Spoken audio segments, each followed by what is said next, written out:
শামীম, সপ্তাহের প্রথম কার্যদিবসের নতুন নিয়মের কার্যকারিতা কেমন দেখছেন? ট্রাফিক বিভাগের তৎপরতা কতটুকু বাড়ল?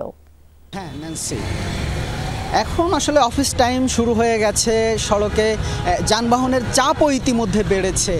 আমরা দেখতে পাচ্ছি যেহেতু বিজয় সরণি মোড়ে আসলে ডান দিকে যেহেতু ইউটার্নটা বন্ধ করা হয়েছে, ইতিমধ্যেই আসলে পুরো বিজয় সরণি থেকে জাহাঙ্গীর গেট পর্যন্ত আসলে গাড়ির চাপ পৌঁছে গেছে।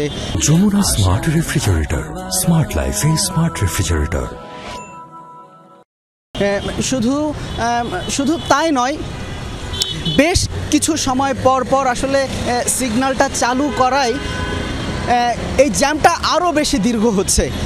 শুধু যে যারা মহাখালী থেকে বিজয় সরণির দিকে আসছেন ভোগান্তিটা তাদের জন্য, বিষয়টা শুধু তেমন নয়, যারা ফার্মগেট থেকে আসছেন ভোগান্তিটা তাদের জন্য। কারণ যেহেতু ডান পাশের ইউটার্নটা বন্ধ করা হয়েছে, এজন্য বেশিরভাগ গাড়ি আসলে দীর্ঘ সময় দাঁড়িয়ে থাকতে হচ্ছে এবং এই বিষয়টি আসলে এখনও নগরবাসীদের অনেকেই জানেন না, যার ফলে ভোগান্তিটা আরও তীব্র হচ্ছে, আরও বাড়ছে।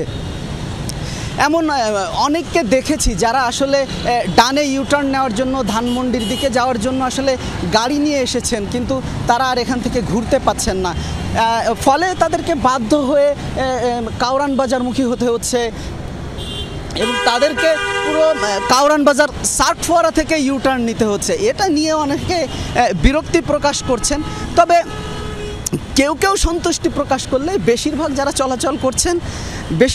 চলাচল করছেন তারা আসলে বলছেন যে আসলে যে সিস্টেমটা চালু করা হচ্ছে সেটা কতটা সময় উপযোগী সেটা আবারও কর্তৃপক্ষকে ভেবে দেখার জন্য তারা অনুরোধ জানাচ্ছেন। ফারহানা, ন্যান্সি। শামীম, আপনাকে ধন্যবাদ।